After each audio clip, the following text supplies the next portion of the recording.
Se você é cotista do VILG11, eu vim trazer algumas atualizações deste fundo imobiliário para você. Fala galera, aqui é o Felipe e nesse canal a gente fala de investimentos e educação financeira. Se você gostar desse vídeo, considere se inscrever e deixar o seu like. VILG11, esse fundo imobiliário do setor de logística gerido pela Vinci. Esse fundo ele tinha algumas dificuldades na questão de locação de um imóvel específico, então ele tinha um pouco de vacância e a cotação desse fundo caiu bastante. Eu vim trazer algumas atualizações para vocês e dar uma olhadinha na questão da vacância, como é que está nesse momento. Lembrando que este vídeo não é uma recomendação de investimentos, é apenas uma análise pessoal. Atualmente este fundo está custando R$ 89,30 cada cota. Preço patrimonial de cada cota é R$ 113. Então esse fundo está sendo negociado com desconto frente ao valor patrimonial dele. Lembrando que quando a gente fala de fundos imobiliários de tijolo que tem imóveis, uma vez no ano a gestão contrata uma empresa que faz a avaliação patrimonial desses imóveis. Então é para você ter uma noção mais ou menos de quanto que vale cada imóvel dentro do fundo. Então, e aí você faz a conta do fundo inteiro, quanto que é o valor patrimonial dele, e divide o valor por cada cota para você ter esse valor patrimonial, ok? Então ele está aqui R$ 113 o valor patrimonial da cota, mas ela está com desconto na bolsa de valores hoje. Então o P sobre VP, preço dividido pelo valor patrimonial, está 0,78. Então tem um desconto de 22% aí no preço da cota aproximadamente. Bom, o último rendimento que ele pagou foi de 60 centavos, o que dá um rendimento de aproximadamente 0,6% ao mês. Se a gente for olhar aqui o histórico de pagamentos, a gente pode ver no ano passado, por exemplo, que esse fundo já chegou a pagar aí os seus 72 centavos lá em 2022, 2023 chegou até a pagar 70 centavos e tudo mais, mas a questão é que esses pagamentos vieram caindo. Então hoje o fundo está na faixa aí dos 60 centavos por cota. Dando uma olhadinha aqui no relatório do fundo, a gestão fez uma atualização sobre os impactos das enchentes no Rio Grande do Sul teve nos imóveis, ok? Aqui ele fala o seguinte, são dois imóveis basicamente que eles têm lá no Rio Grande do Sul, e aqui ele fala desses dois imóveis. O primeiro é o CDI de Eldorado, aqui ele fala aqui que o fundo, esse imóvel representa 3,9% do portfólio do fundo, ele está numa região que foi diretamente afetada pelas enchentes. Então aqui fala que a gestão está monitorando a região e que está com acesso limitado, então eles ainda não conseguem ter com precisão quais os danos que tem no imóvel, então tem que esperar um pouco a água baixar, eles recuperarem o acesso ao local para falar sobre os danos que tiveram no imóvel. Então basicamente 4% do fundo é esse imóvel. Vale lembrar que fundo imobiliário, os imóveis têm seguro, então qualquer tipo de dano ou até mesmo reconstrução de alguma parte do imóvel, o seguro que o fundo tem de cada imóvel vai cobrir. Então, para deixar vocês mais tranquilizados nessa parte. O segundo imóvel que ele tem na região é o CD de Cachoeirinha. Ele fala que está localizado também no estado do Rio Grande do Sul e representa 4,9% do portfólio. 5% basicamente do portfólio. Ele fala que a região não foi diretamente afetada pelas chuvas e não representa danos relevantes ao imóvel. E aqui fala que eles vão continuar monitorando a situação e quando tiver alguma alteração ou atualização, eles vêm trazendo aqui para os cotistas. Aqui nas demonstrações financeiras do fundo, o fundo gerou um total de 8.900.000 e aí se você for dividir por cota vai dar 60 centavos de resultado por cota, já tirando todas as obrigações que o fundo pagou, taxas e tudo mais. Então 60 centavos e ele distribuiu 60 centavos, então o fundo ficou no 0 a 0 basicamente ali, né? Ele gerou 60 centavos, pegou e distribuiu.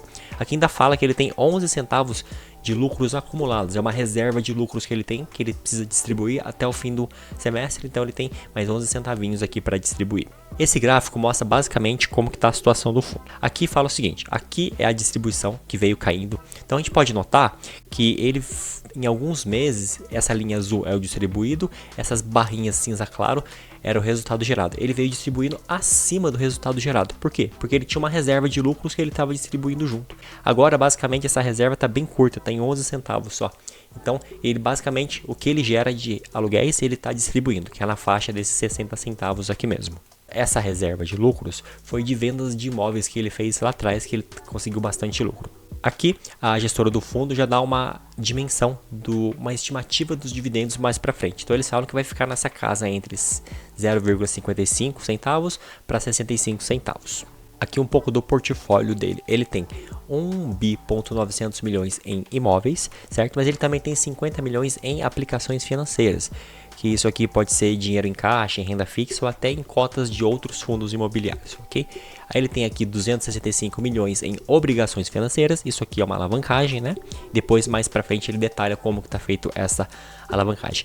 E aí o PL, que é o valor do patrimônio líquido do fundo, fica em 1 bilhão,700 milhões. Então aqui ele detalha toda essa dívida que ele tem que fazer, são 265 milhões, mas nos próximos 12 meses ele tem que pagar apenas 7% disso. Então a gente viu ali que ele tem 50 milhões em aplicações financeiras e aqui tem a distribuição da dívida, né? Perceba que aqui em 2024 ele tem 10 milhões de principal para pagar e mais 10 milhões de despesa financeira. Ou seja, com esses 50 milhões ele paga da alavancagem desse ano de 2024 mais do ano de 2025 de forma bem tranquila. Ele consegue pagar. Neste momento a alavancagem não é um problema para esse fundo. Aqui a questão da taxa de ocupação média. Percebam que o fundo já sofreu um pouquinho com a questão da vacância, que é a ocupação. Já chegou a bater aqui 86%. Esse foi um dos motivos da cotação cair bastante. Então ele estava aqui 86%, mas eles estão conseguindo recuperar a ocupação do fundo. Então ela está subindo, aos poucos ela está subindo. Então, agora no relatório de abril, ficou em 91% de ocupação, já melhorou um pouco. Inadimplência, né, que é quando o inquilino deixa de pagar os aluguéis, está aqui em torno de 1%, então é bem baixo, bem tranquilo. Aqui é um outro ponto de atenção, tá? Aqui são todos os inquilinos que ele tem. Então tem Tokstok, Unilog, tem Netshoes, Ambev, no geral são bons inquilinos. A exceção, que é um ponto de atenção, na verdade, é a Tokstok, porque no passado, foi no comecinho do ano passado, se eu não me engano, a Tokstok ela teve um problema financeiro e não pagou o aluguel. E daí teve uma questão na justiça que o fundo tentou despejar a Tokstok, não conseguiu, mas depois a Tokstok foi e pagou o aluguel. Hoje a Tokstok paga o aluguel em dia, mas é sempre bom ficar de olho numa situação aqui, porque 15% da receita do fundo vem do aluguel do imóvel lá da Tokstok. Aqui um pouco dos contratos, então a maioria é contrato típico de mais curto prazo, mas tem contratos atípicos também que são de mais longo prazo. Então o fundo ele tem 37% dos imóveis no setor de Minas Gerais, 19% em São Paulo, 20% no Espírito Santo, entre outros estados aqui, e 9% aqui no Rio Grande do Sul. Perceba também que é um fundo bem diversificado em regiões. Aqui no final ele tem o detalhamento de todos os imóveis que ele tem. São bons imóveis com boas localizações. O único imóvel que a gente tem que ficar um pouco atento é esse imóvel aqui, ó, Caxias Park, que fica na região de Duque de Caxias, lá no Rio de Janeiro, que é o imóvel que tem mais vacância, né? Que é um imóvel que ele está numa região um pouco mais difícil do Rio. Essa região às vezes tem roubo de carga, né? Então é um imóvel mais difícil de locar. Tanto é que a taxa de ocupação dele, de todos os imóveis do fundo, é o imóvel que tem menos ocupação. 61%.